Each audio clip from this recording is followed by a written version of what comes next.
Sa nakaraang segment, napuntahan na natin ang ilang lumang gusali at bahay sa Las Casas, Filipinas de Acuzar sa Bataan. Pero mahigit 6 na po na ang lumang infrastruktura dito at ekta-ektarya rin ang laki ng lugar. Kaya syempre, naglibot pa kami kasama ang Arts and Culture Director na si Dexter Manansala. Ang nakakatuwa sa Las Casas, hindi lang yung mga bahay o gusali, yung pinaganda at talagang binusisi yung design. Pati yung mga lalakaran mo dito talagang pang-post sa Instagram ang dating. Ito parang Venice. Ayan, pero inspired po siya sa mga estero ng Binondo, Manila nung araw. Kasi ang estero sa Binondo is inspired by Venice talaga. Venice, Italy. So ito, ganito yung mga Venice Canal. Opo, ganyan. Yan, ganyan. Kaya yung balsa ride namin, sir, ito dito namin pinapasyal yung iba namin mga bisita. Kahit yung laki po niya, talagang... Parang ganun din po. Oo. No? Tapos ito, sir, balot po ito ng tile mosaic. Tile mosaic. Yan, lahat. Very Spanish. Gaudi. Gaya nung nauna nating napuntahan, hindi lahat ng mga lumang bahay dito maganda yung kondisyon bago ilipat sa Las Casas. Yung iba pinapaganda na lang pagdating dito o kaya pinapasadya yung mga muebles para makompleto yung loob. Pero yung isa sa pinakabagong bahay dito, halos orihinal pa raw lahat ng bahagi. Nasaan na po tayo, Sir Dex? Itong lugar po na to kung napapasyalan natin ngayon, ito po yung tinatawag naming Isla Tres. Isla Tres. At dito po may makikita po tayong 3 heritage houses pa po natin. May 2 po dito galing ng Balayan, Batangas. At yung bibisitahin po nating bahay, siya po yung aming Casa San Juan 1, galing po ng San Juan, Batangas naman. Okay, balita ko medyo hindi pa masyado nakikita ito dahil recently lamang, ano? Oo, natapos. At sa lahat po ng bahay dito sa Las Casas, siya po yung almost 95% parts niya ay original pa rin sa bahay. Wow! Gaano katanda po ito? Ang bahay po na to tinayo 1929. 1929. So itong pintuan, originally from the house po. Ito po yung mga wooden tassels na sinasabi kong originally from the house pa. Oh, okay pa. May effort pa, no? Nag-ukit pa talaga ng parang tassel. Very unique dito sa bahay na to. Ayon kay Dexter, dumami na yung mga nag-aalok ng lumang bahay sa pamilya Acuzar simula nang sumikat ang Las Casas. Imbis nga namang tuluyang masira o mademolish, napapaganda pa ang mga ito at nagiging atraksyon. Original stairs. Apo, ng bahay. At tong bahay po na to, wala po talaga siyang blueprint o plano. Si Don Eulogio, ang gagawin po niya, papatawag po niya yung construction team o yung mga karpentero niya. Idodrawing niya rin po sa lupa kung ano yung gusto niyang mangyari sa bahay niya. Tapos, yung mga karpentero naman po, yung bahala na mag-execute dito kung paano nila gagawin. Ito ba si Don Eulogio? Yeah, yung sinasabi ko po sa inyong may mga ari ng bahay. Ito po si Don Eulogio. Okay. Tapos ito po yung kanyang nanay. Ito po yung kanyang asawang si Doña Rufina. Bukod sa halos orihinal pa ang mga pader, biga at mga gamit sa loob ng bahay na ito, talagang panalong-panalo pa ang view nito. Itong dining area na to, originally from the house pa din. Table po nagawa sa Manara. Wala po siyang putol, sir. Isang buo. Isang buo po siya. At yung cut po niya hindi pa ganito. Ang cut po niya pa vertical. Mas matibay daw po ito, hindi siya magkakrak. Galing. So, gaano katanda na yan? Since the 20s? Opo. And then ito po ang platera ng bahay.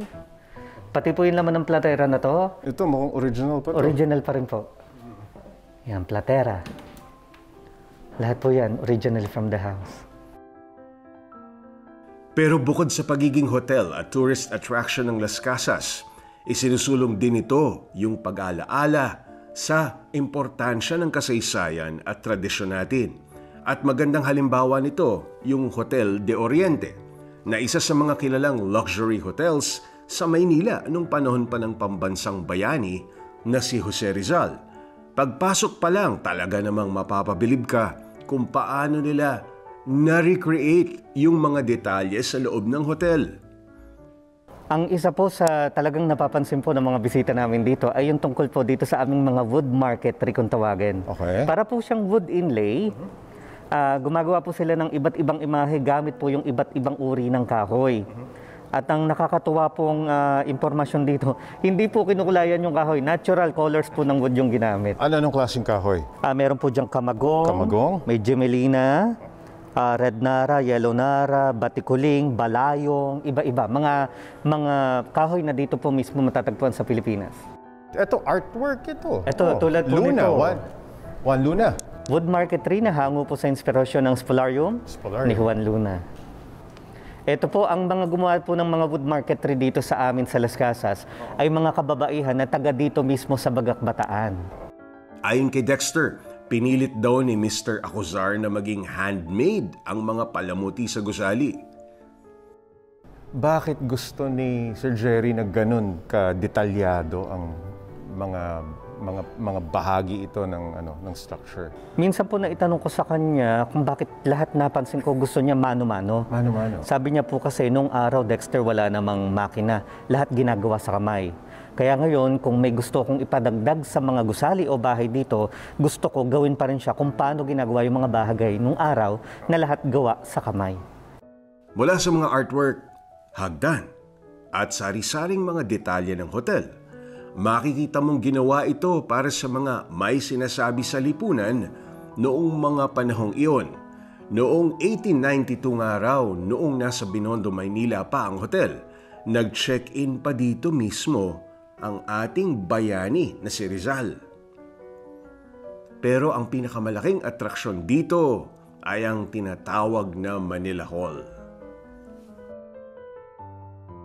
So, ito po yung lobby ng ikalawang palapag ng Hotel de Oriente. Ngayon po, papasukin na po natin yung aming main convention hall.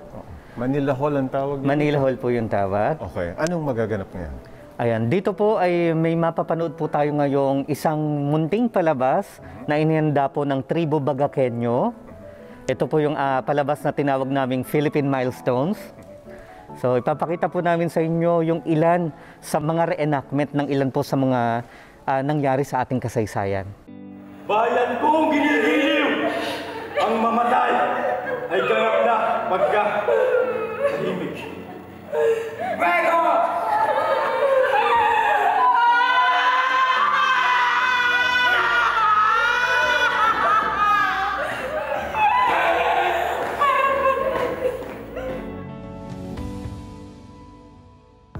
Kompleto nga talaga dito sa Las Casas, Filipinas de Acuzar. May beach, magandang mga tanawin, at para ka na ring nag-history lesson dahil sa mga fully restored na mga lumang bahay at gusali. Buti na lang sakto din yung dala kong motor, ang retro-inspired na CF Moto 700 CLX Heritage. Kaya hindi ko na pinalampas ang pagkakataong makaikot at makaride dito. Kaya kung naghahanap ka ng lugar na medyo iba naman, yung may matututunan ka na, mamamangha ka pa. Subukan mo rin mag-ride papunta sa historical tourism spots tulad ng Las Casas at sigurado uuwi kang may bagong pagtingin sa buhay at kasaysayan.